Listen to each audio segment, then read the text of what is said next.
The knower of the self is the self. This is true because,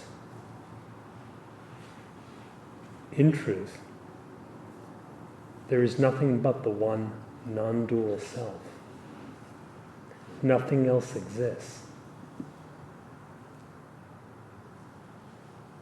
And so, it is not possible for another one, which is unreal, to know the self.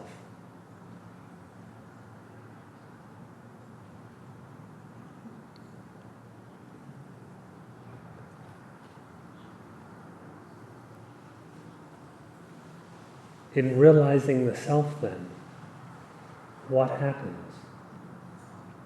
The self is ever real and never becomes more or less real.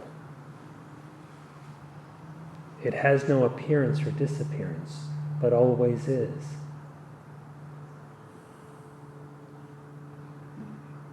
What happens then? We can say the unreal is unrealized. And this is said to be self-realization. What was imagined to be real ceases to be so. Numerous scriptures say that the knower of Brahman is Brahman, and the knower of Brahman becomes Brahman. What does it mean? Does it mean that somebody else becomes Brahman? Something that is not the Absolute Self becomes the Absolute Self?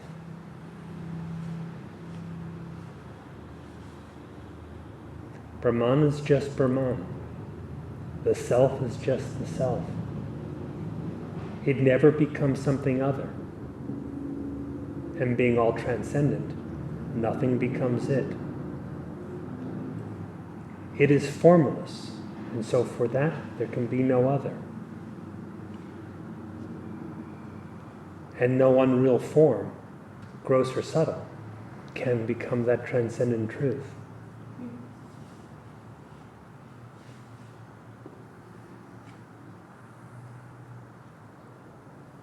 The unreal is unrealized.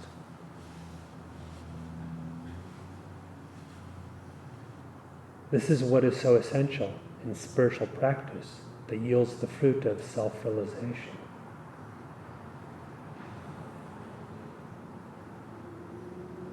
The knower of the self is the self. Is there another knower in you?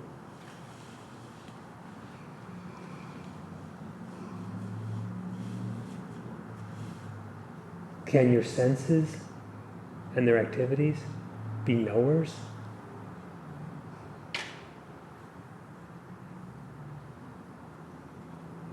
Or isn't it that something else knows them, but is unseen by them, unsensed by them?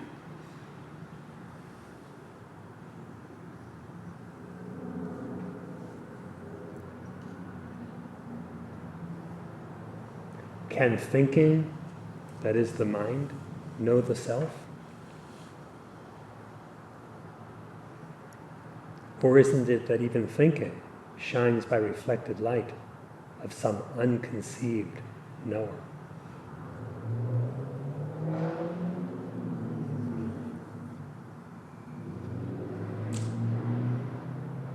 If in spiritual practice, inquiring to realize the truth of the self, you consider yourself as one thing and the self as another, let your inquiry be directed to considering that first one thing.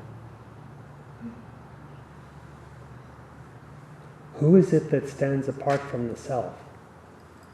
To think, I know it, I don't know it, I'm trying to know it. Who is that one?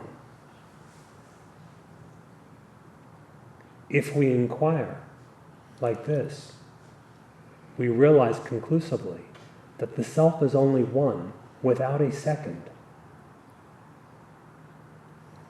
And for that for which there is no second, Ignorance and illusion are impossible.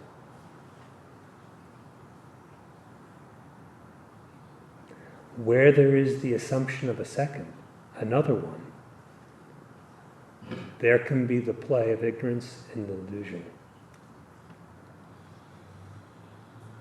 But upon inquiry, we realize that that second one has never been born. He has never come to be. And likewise is illusion.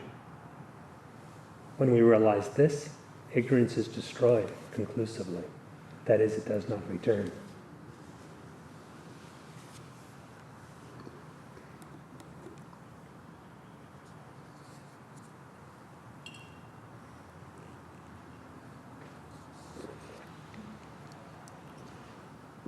The knowledge of identity, therefore, is what is essential.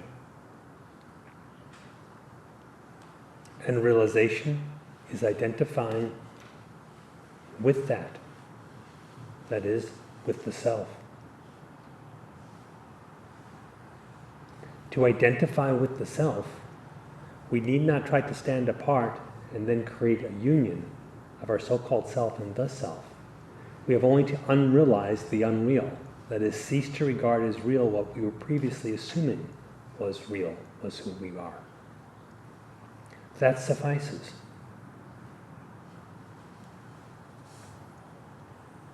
All differentiation or duality has its root or its seed in the assumed individuality.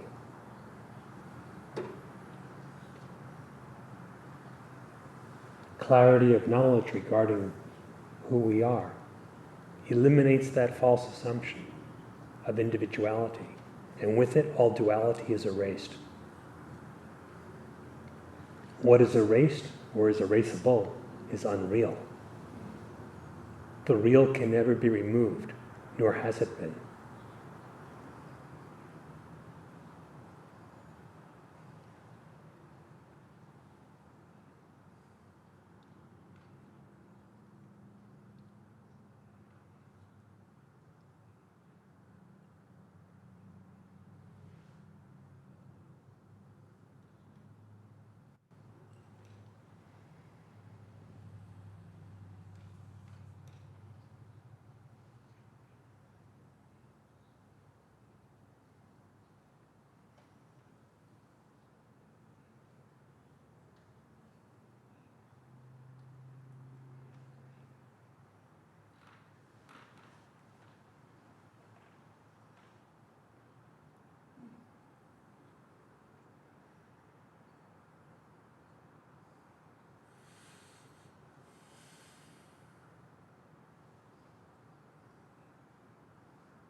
If you have a question at any point this morning, please feel free to ask. If at any point you wish to relate your own experience, please feel free to do so. Go ahead, Richard. To see the unreality, this is what I've been approaching this in practice. The first is to look more intently than I have been at just what constitutes this sense of me. As I really look, the more I look, the clearer is that, again, it's just an assumption, as you've said. You know, there's, so seeing that it's just an assumption, then I want to see how real is that assumption. To look at the reality, then one of the things I am doing is to see if that assumption is there all the time. Because certainly if it comes and goes, I have heard that's a hint as to its unreality. And again, certainly that assumption isn't there in all the three states. There's no question that in deep sleep there is no assumption of identity and no sense of identity. And also in meditation, I don't want to say at times because that's the wrong impression, it's more like in spaces, if you want to give it a word. That assumption isn't there either. So, you know, again, it certainly seems like from my own experience that that assumption doesn't have a lot to stand on. So it's very flimsy. How does this phantom, this flimsy assumption, arise? There are states, again for lack of a better term to describe it, in which that I does not manifest, that assumption does not rise up.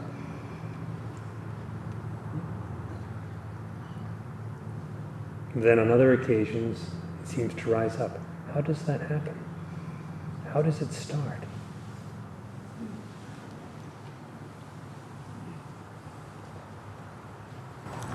And it's clear that it's not put there by anything external. That's true, because the idea of something external comes up only after that I arises. Yes, yes. And looking at it right now, I don't know which comes first. I see these things, it's almost like a memory of an illusion. And instead of remembering the truth, I remember the illusion and say, oh yeah, there's that world. All right. Then who is it that has the remembrance? Who is it that gives the, if not continuity, the resurgence ability to that conception? The how of why the ego appears resolves itself into what this ego actually is. If we have the conviction, this is not the truth, this is only an assumption, we need to see how unreal the unreal really is. When it is said it is only imagination, it is only assumption, what is the significance of that?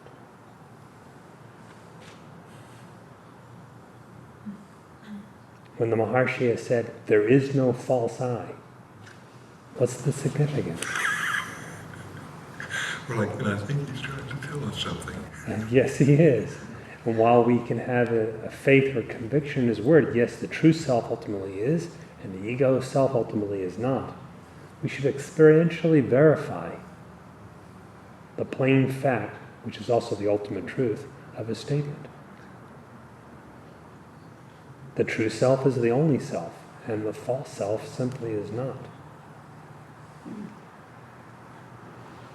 Whether it is called an imagination, a false assumption, something non-existent, continue to inquire and get to the depths of that. What does that mean?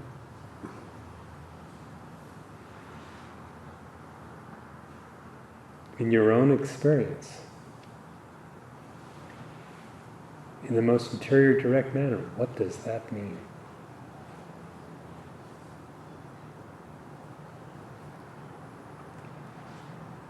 This is what is to be experientially known.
When I go to that place, when I'm in that place where there is no memory, no experience, nowhere, no one, I can feel it's stable, but if I bring in my mind, because I will question that state, I think I'm going to lose that state. Is that correct? All right. So the mind acts as a veil that covers that state so that your own self seems to disappear. Why not put an end to the mind?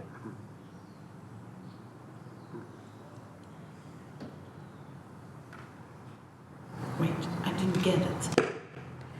When I'm in that state,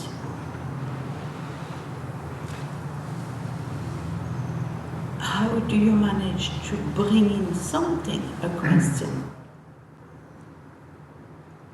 Where there is no questioner, no question need arise. But if your mind draws you out, No. again later, then why not destroy the mind? No, the mind doesn't draw me out. It's the bell. At the end, the bell will bring me out. How does the bell bring you out? The sound. It's like something How tells did me to come how did back. the sound become so powerful that it takes you out? No, because it's a signal to come out. Isn't that supposed to be the bell? Why should the bell be a signal to go out? Maybe a reminder to stay in. I presuppose that everybody came out when they hear the bell. Isn't that what it is supposed? Came out of where? Out of that state of nowhere, no one, no consciousness. Maybe they should stay in. Yeah, I could. Wouldn't bother me. Who made a rule that the bell says you must come out?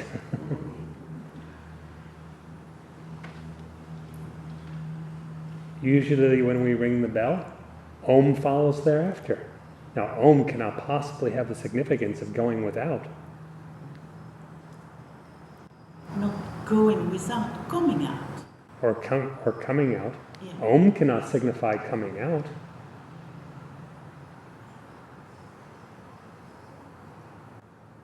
So I'm supposed to stay in the state when you're talking. You should stay in the state of the self at all times. Ah,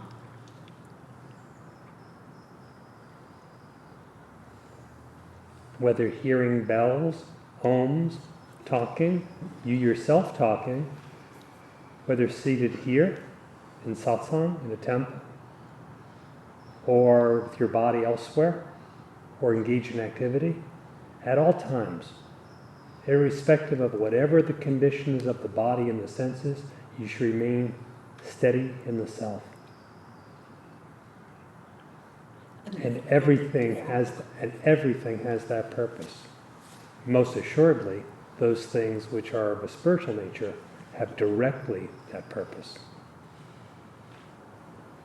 So conversation in satsang is intended to keep you within, not without. That's why it's so much trouble to open my eyes, because I try to open my eyes and I keep going back inside, and I thought, he's looking around at people, so apparently I have to open my eyes. I suppose that, but they kept closing. Two things. There is no rule that you need to open your eyes, at least not here. And secondly, the opening and the closing of the eyes should not determine one's inner state. It's easier. It may appear that way, but once it is conclusively realized that you are not determined by the senses or their activities, opening and closing of the eyes, moving of the limbs, activation of your ears, etc., makes no difference whatsoever. That's why so much emphasis is placed here in the Maharshi's teachings on knowledge of oneself, what your identity is. That is remaining within. Otherwise, we're ruled over by our little pieces of eyelid or our eardrums or some other such thing. They should not govern our experience.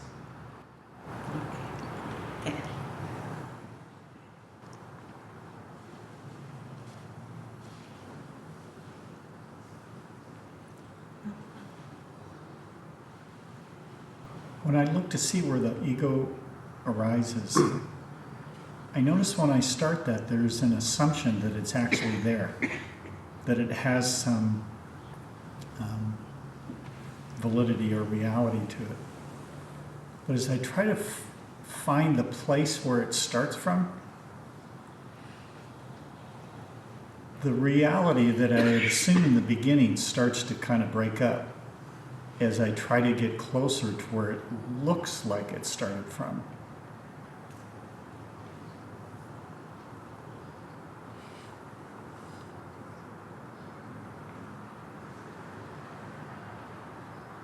And it appears to be it's only the lack of examining it that allows it to continue on. And just assuming, well, it's there.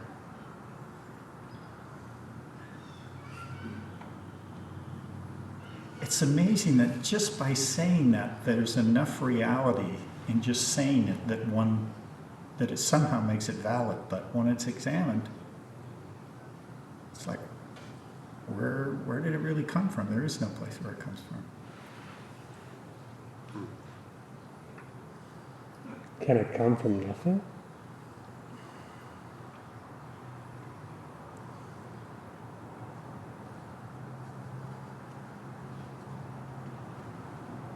Well, no.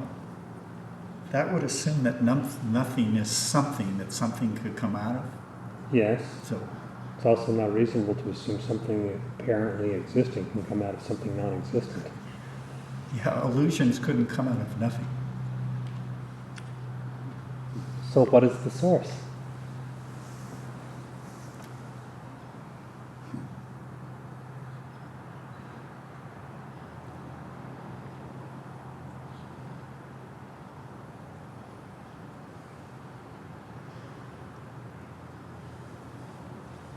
would, either I'm making it up when it's there, and when I look at it, it's no longer there, and I would have to conclude that I made it up. If that makes sense.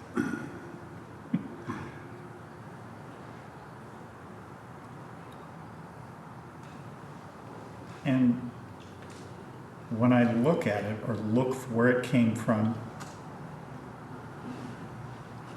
it dissolves, but it does leave me with the question, well, who made it up? It didn't make itself up.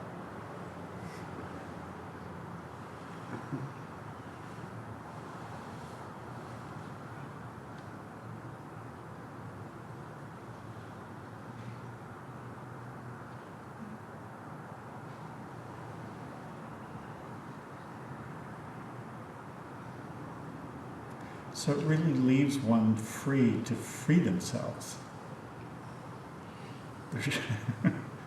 There's nobody else at the controls, so to speak.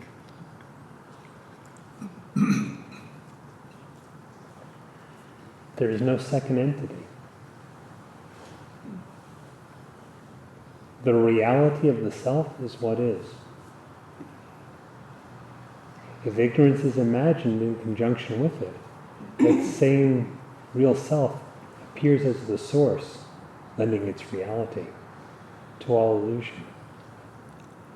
If the illusion is traced inward through self-inquiry to its source, the source ceases to be regarded as a source and is seen as it really is. And no trace of illusion remains.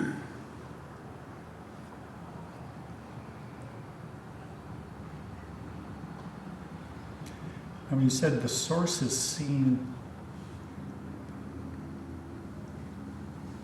There was one part in that I just. All illusions have their source in oneself.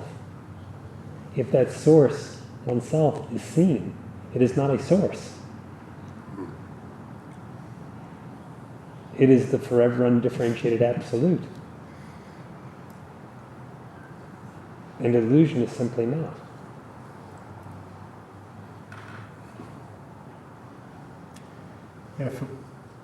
If it's seen as a source, that has to be a clue that there's some notion of two, isn't there? That there's something coming from a source to somebody or some other entity. The reality of the self appears as the source, lending its reality to all else when all else is imagined. So by the conjunction of imagination and the self, that singular reality appears as if a source for all the unreal. Thus in one's experience we say, this is I, that is real, this is real.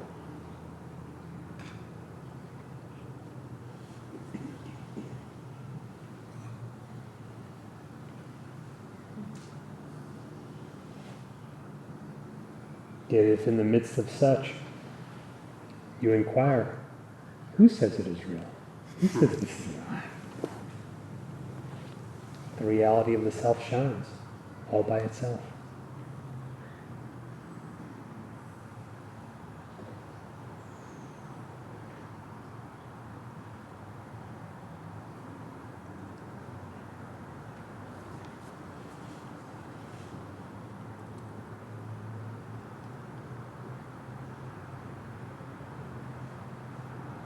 We cannot accurately discuss the self as if we could stand apart from it to examine it as an objective topic. Similarly, we cannot even accurately analyze the ego without actually inquiring into its nature. But if we inquire into its nature, it is absorbed.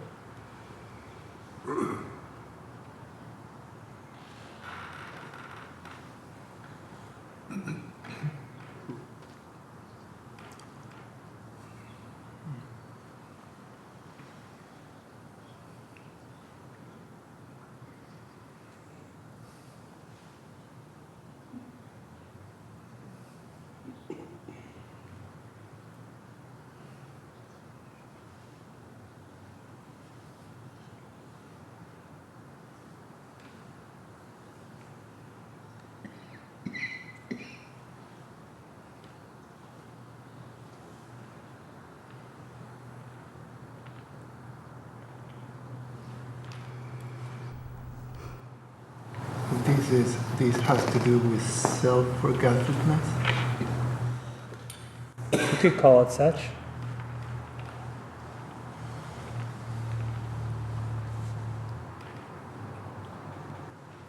So what is the difference between self-realization and self-forgetfulness? When self-forgetfulness becomes impossible, there not being two selves, one to forget the other.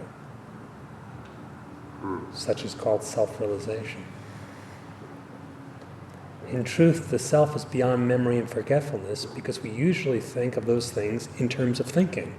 When you think of something, you remember it. When you can't think of it, you say you forgot it. The self can never be thought of. It's never a known object. It's never an unknown object, like when we forget something. It stands beyond that. But we can loosely speak of forgetting oneself and then remembering oneself. Only in this case, unlike other kinds of memory, once known, it is never lost. So can we use can you use the let it come to me as a wish to realization of self-forgetfulness? Like, come to me. You could, but it'd be more efficacious if your prayer would be one of dissolution of the me.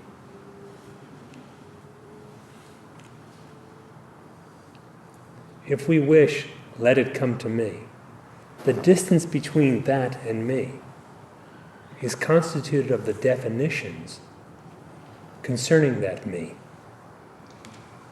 If by any means that me or ego is dissolved, what do we wish to come? It's already the case, exactly so.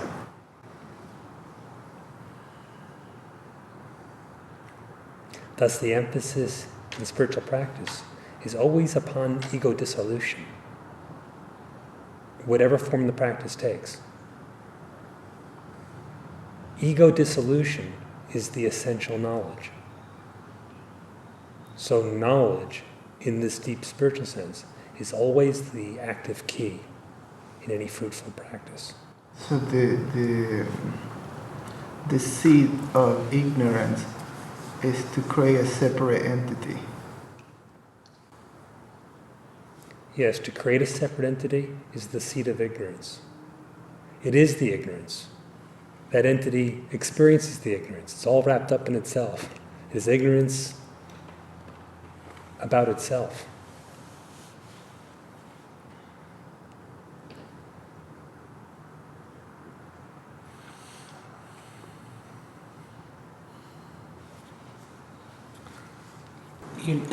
You were discussing in your discourse about the unrealized. And, I've been kind of thinking about that, okay? Because a lot of times I'm taking the unrealized to be the realized, and that's a mistake, obviously. However, from your discourse, this stuff has never come to be, and many of the questions today.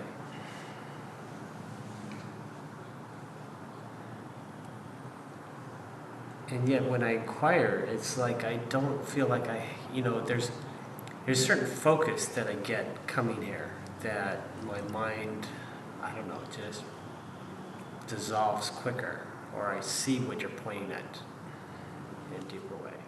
That's why one goes to temples and holy places and keeps holy company. Yeah. It's definitely a big benefit. But I wish I could see this more, because this is the way it is, right? So it should be non-dependent on holy. I mean, definitely a holy place can help, no question, but it shouldn't be dependent on a body sitting in a holy place. Are you the body?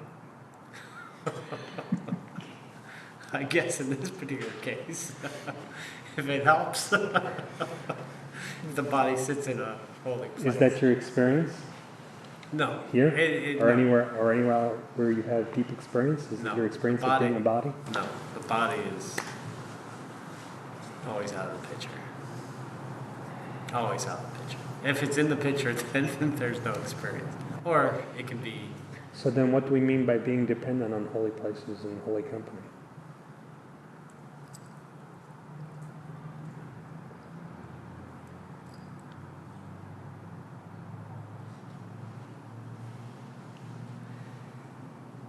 okay, the ability to drop off what is unreal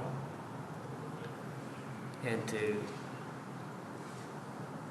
have a feeling for what is real becomes clearer. All right. And that ability or abilities is described by you. Aren't they inherent within you?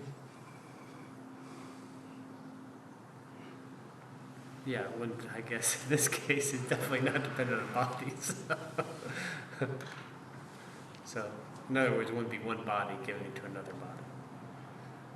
So bodies don't enter into this at all. Yes. So what could possibly be the meaning of dependent on holy people, holy company, holy temples, and such? If the whole truth is bodiless, and what is bodiless is necessarily worldless.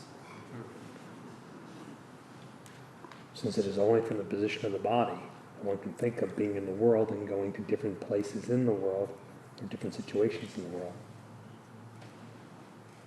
So if you're bodiless, what's this talk of dependence?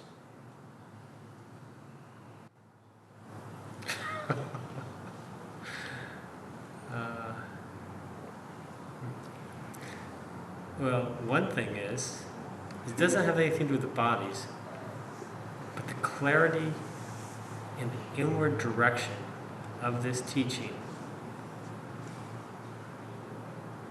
is, I don't know, there's some focus, energy, it's like all pointing to this one thing. There's not like a moment that goes by that it's not pointing out the directness of where you can find freedom. So that sort of continuity is Sounds very, like a good thing to depend on. yeah. But that continuity of, I don't know, the self is here, the self exists, you know, boom. Yeah, every questioner is getting that same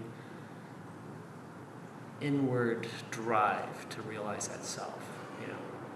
But it's just incredibly helpful, I don't know. But I don't seem, that's not true. But definitely because I guess a guru represents what is and standing in and abiding as that. It's like gravity going into, you know, it's like,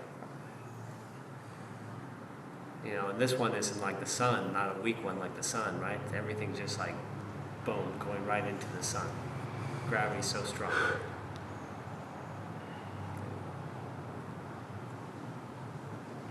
But that's sort of what it's like on the satsang, right? Where it's just the, so it's not necessarily the bodies, but it's the gravity of the self, I guess. And you said it was a very strong gravity. Yeah. How far does it reach? Is it like celestial things like the sun, outside of which the force that's referred to as gravity seems to lose its effect Yeah, as a factor of distance? now the distance is created by my mind. That's the only thing that matters. Because that, you know, it's only that belief in the distance. Oh, you know, for sure. Because So when then that there's belief is clear that what is real is present right now, then it wouldn't matter if it's satsang or wherever. I mean, it's direct. So nearness and farness is determined only by the mind. Or the lack of the mind, probably. It's The usually, lack of the mind is locationless, it's spaceless. yeah. But the As the more, Maharshi says in Saddarshanam, we, the timeless and spaceless, alone are. The mind can measure near and far. But where there's no mind, there can be no such talk.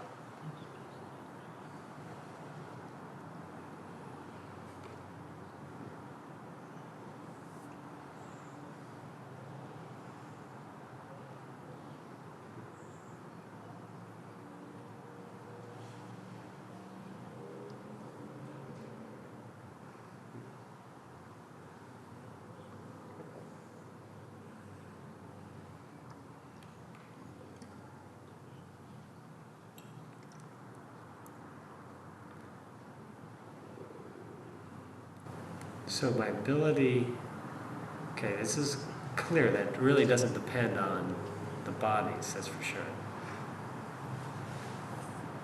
However, that drive to know the self, and that seems like it comes naturally from the realized. But it's interesting because what the realized say is that you are, your whole discourse was the unrealized really essentially doesn't exist at all. Mm-hmm. In that ever-present realized state. So that means the unrealized one in you does not exist. Yeah. That is to say, there's only one of you, which is the self. And the unrealized jiva, he doesn't exist.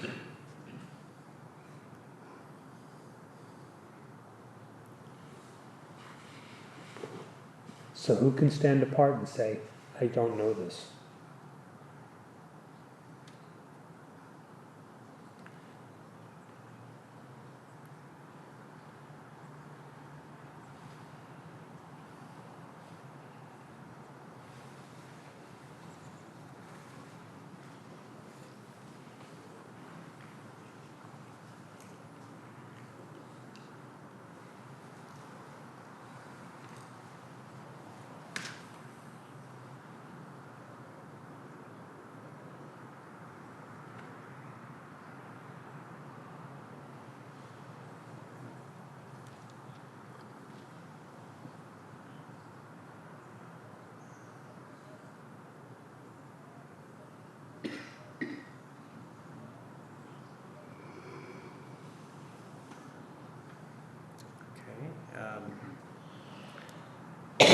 Comes to mind.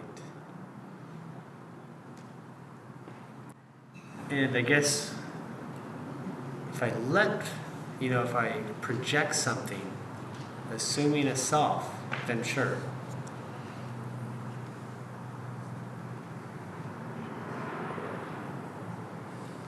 Then there's lots of cases that can come forward.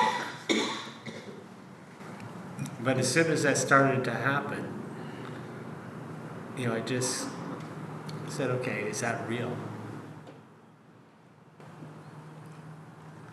So that intensity to abide in and as the real is there. It's always there. I mean, even when my mind is cloudy, it's there. It's noticing the cloudiness. It's noticing that this is not satisfactory, and Is there any cloudiness regarding the knowledge of your own nature?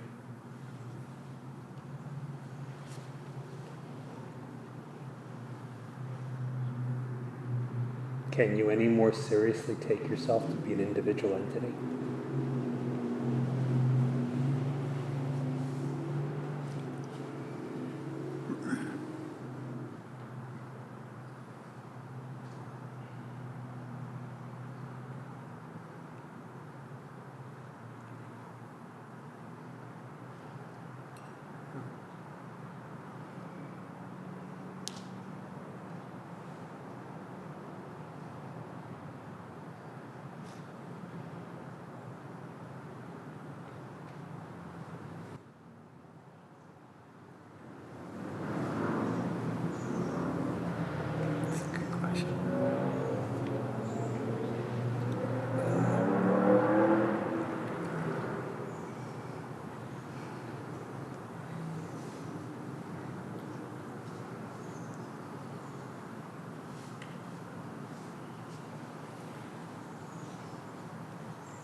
So,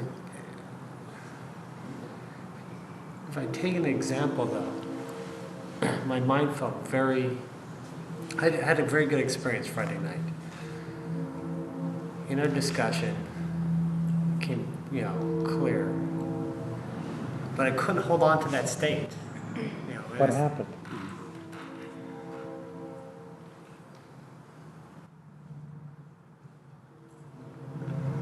Doubts arose What kind of doubts? that essentially this is not going to be possible to hold on to this. What was the reason for the doubt? What was going to make it impossible? Essentially that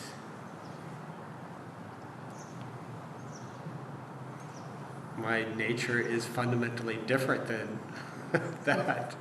And that's what your steady inquiry should be into. What actually is your fundamental nature? As long as you treat your nature itself as if it were a state, it will come and go. You'll be absorbed and then you'll seem to reemerge. Okay.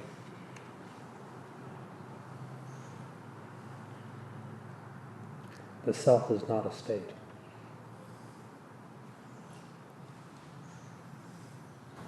How do you know it's not a state? How do you know you exist? Isn't your knowledge of existence quite independent of any kind of state?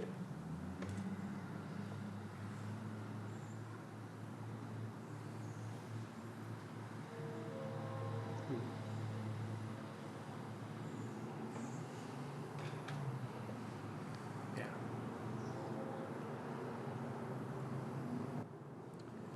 Your sense of existence is very, very subtle in a certain sense, right? And it goes through the mind.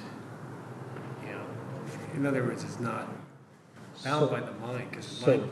being's knowledge of itself cannot possibly be a state, not be bound by the mind.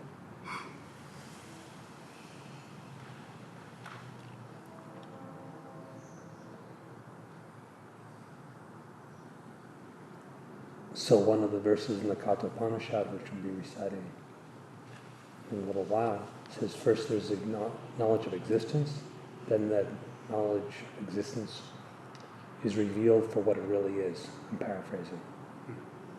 First there's knowledge of existence, then there's revelation of what that nature of existence truly is.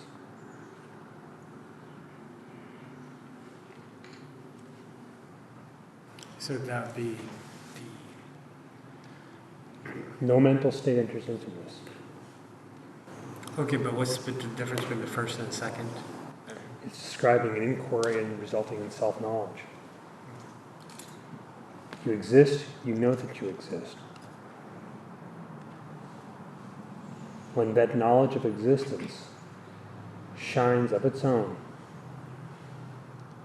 without any imagined obscuration superimposed upon it, such as the latter knowledge of what it truly is.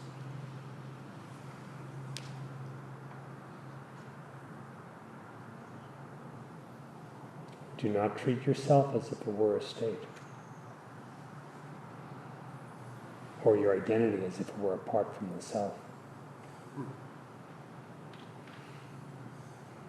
Okay.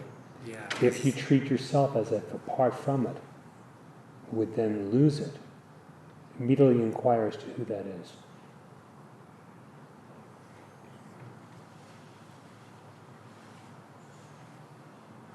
Or is dependent on anything, as we discussed earlier. That comes later. Okay. Without the ego,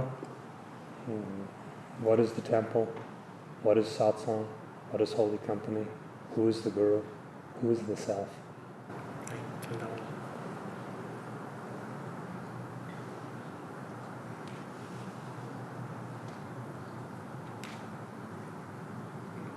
Yeah, it all depends on someone for all that to be for. Yes, or all of those things are of the same identical existence in nature. In which case one is utterly dependent in as much as you cannot be separate from your own existence.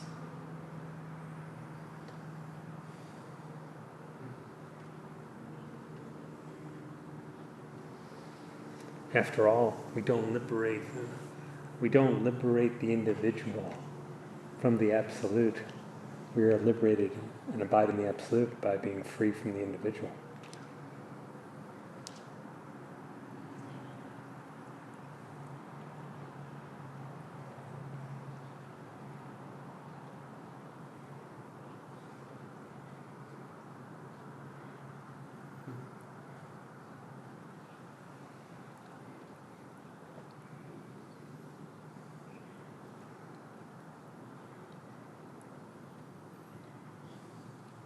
If we would take the other, that is dualistic approach, we would say we would need to navigate very cautiously as to when we made use of that which is sacred and when not, lest we would become dependent, even though good things were coming of it.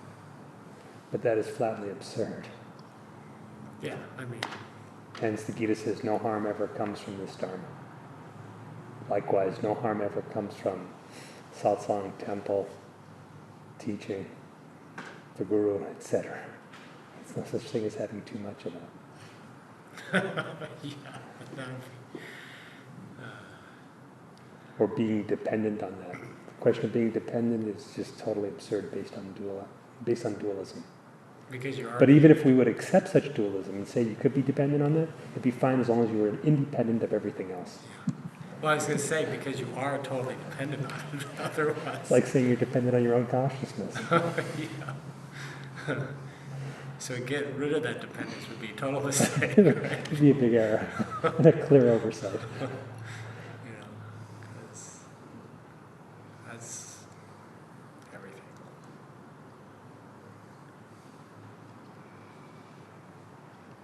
It's a misapplication of terms within a dualistic context.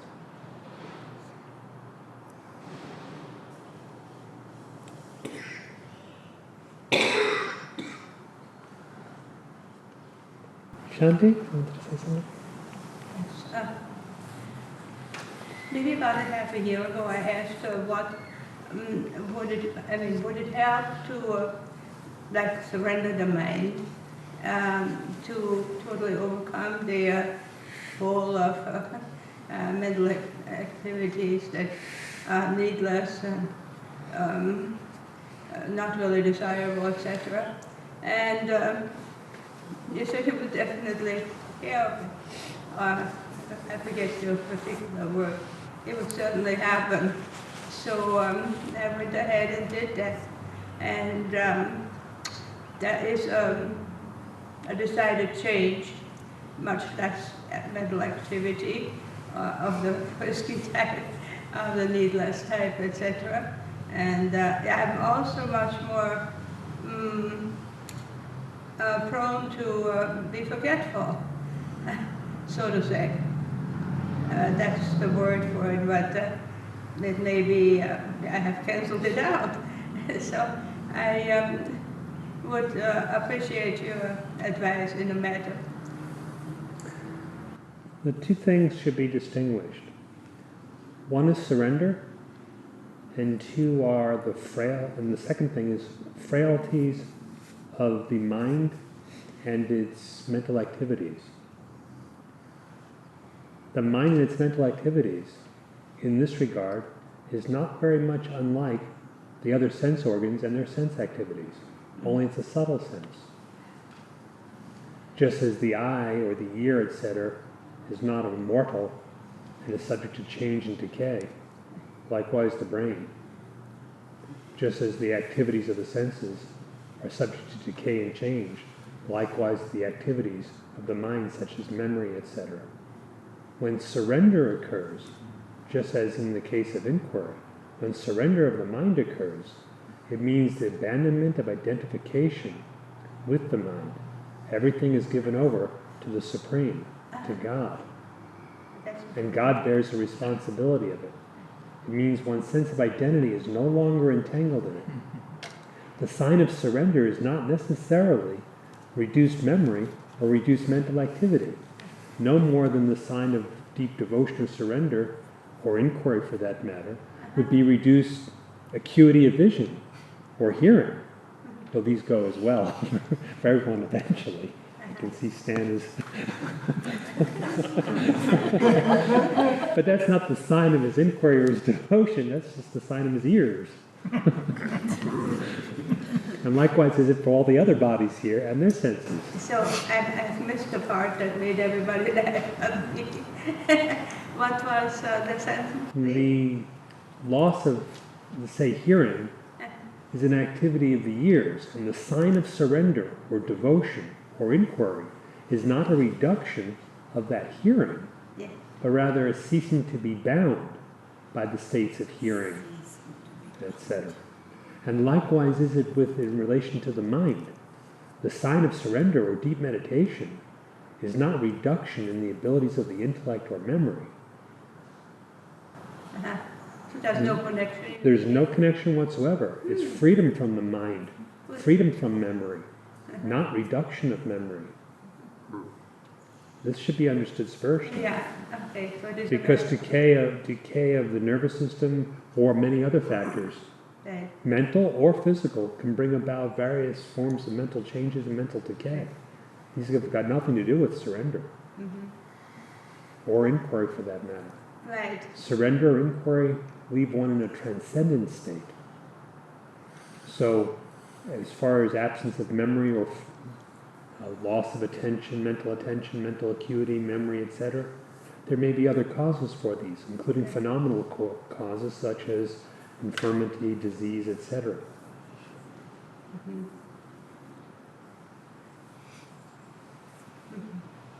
As well as the manner of use of these faculties. There are many factors that go into it. So you're saying that there is not necessarily a direct connection between my interpretation and the fact that I have intended to surrender the mind, quote unquote. But you can't. To surrender the mind is wonderful and good indeed. There is no connection whatsoever between surrender and loss of memory. Not only no direct connection, there is no connection. Just as there's no connection between such surrender and deafness or blindness or losing taste sensations. Yes, indeed, there are other things going on, like Right? advancing age, which is not remitting. You would clearly discern that if your tongue lost the sense of taste, that would not be due to the surrender of, let us say, the desire for food. The loss of the surrender of desire or transcendence above taking one beyond desire would not necessarily mean that the taste buds would become inert. That would just be a function of the tongue. Yeah, there's a certain this difference that I've noticed, so that's my question.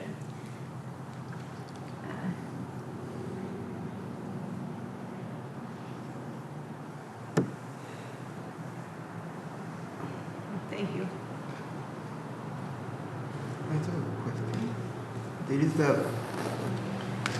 it seems like these things are part of the finite, since they are temporal. Mm-hmm.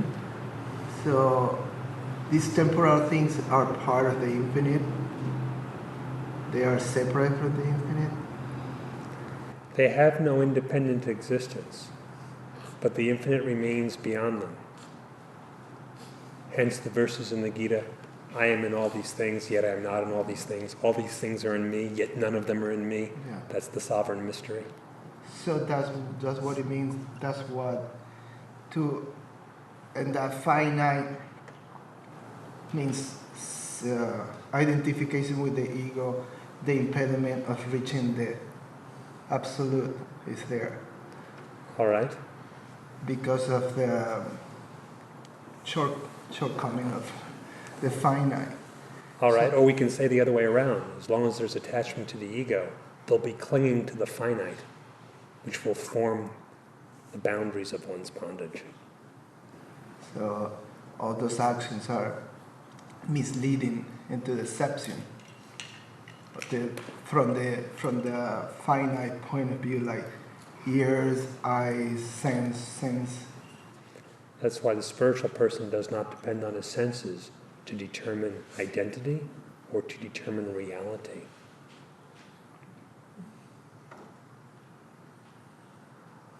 And that is the revelation of the finite, the infinite, When we which cease, is always.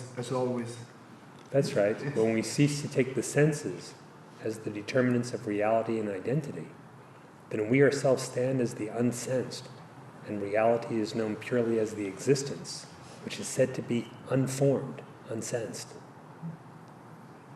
The absolute, the infinite, have a relation with that finite. If there is the finite is only that. There is no Appearing in relation. that, disappearing in that, supported by that, illumined by that, absorbed in that. But if upon knowledge we see the infinite alone is, and the finite has never disturbed it. So, Only the infinite.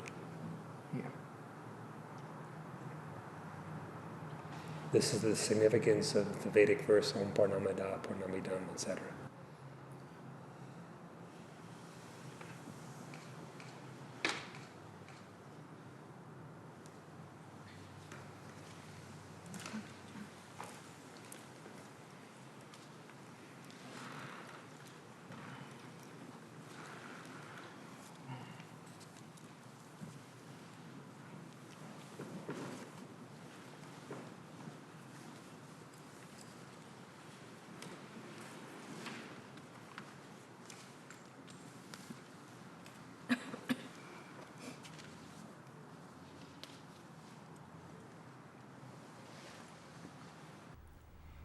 इन्द्रियाणां पृथग्भावम् उदयास्तमयौ च यत् पृथगुत्पद्यमानानां मत्वा धीरो न शोचति. Having known the dissimilarity of the senses that originate separately, as also their rising and setting, the intelligent man does not grieve. इन्द्रियेभ्यः परं मनो मनसः सत्त्वमुत्तमम् सत्त्वादधिमहानात्मा Mahato व्यक्तमुत्तमम्. The mind is superior to the senses. The intellect is superior to the mind. Mahat, the great soul, is superior to the intellect. The unmanifested is superior to Mahat.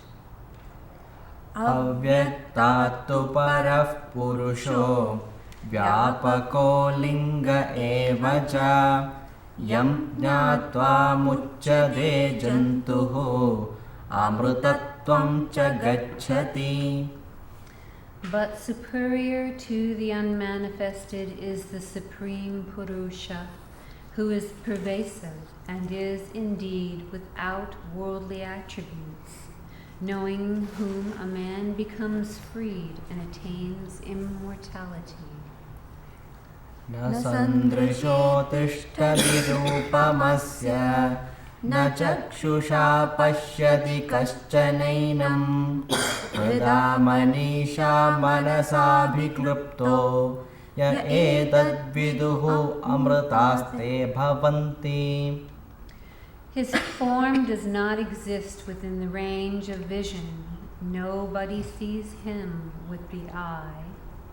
When this self is revealed through deliberation, it is realized by the intellect, the ruler of the mind that resides in the heart. Those who know this become immortal. यदा पञ्चावतिष्ठन्ते ज्ञानानि मनसा सह बुद्धिश्च न विचेष्टेते तामाहुः परमां गतिम्. When the five senses of knowledge come to rest together with the mind and the intellect too, does not function, that state they call the highest. नैव वाचा न मनसा प्राप्तुं शक्यो न चक्षुषा अस्तीति ब्रुवदोऽन्यत्र कथं तदुपलभ्यते. It cannot be attained through speech, nor through mind, nor through eye. How can it be known to anyone apart from him who speaks of it as existing? अस्तीत्येवोपलब्धव्यः तत्त्वभावेन चोभयोः अस्तीत्येवोपलब्धस्य तत्त्वभावप्रसीदति. The self is first to be realized as existing and then as it really is. Of these two aspects, the real nature of the self that has been known as merely existing becomes favorably disposed for self-revelation. यदा सर्वे प्रमुच्यन्ते कामायेस्य हृदि श्रिताः अधमृत्योर्मृदो भवति अत्र ब्रह्म समश्नुते. When all desires clinging to one's heart fall off, then a mortal becomes immortal, and one attains Brahman here. यदा सर्वे प्रभिद्यन्ते हृदयस्येह ग्रन्थयः अधमृत्योर्मृतो भवति एतावत् अनुशासनम्. When all the knots of the heart are destroyed, even while a man is alive, then a mortal becomes immortal. This much alone is the instruction of all the Upanishads.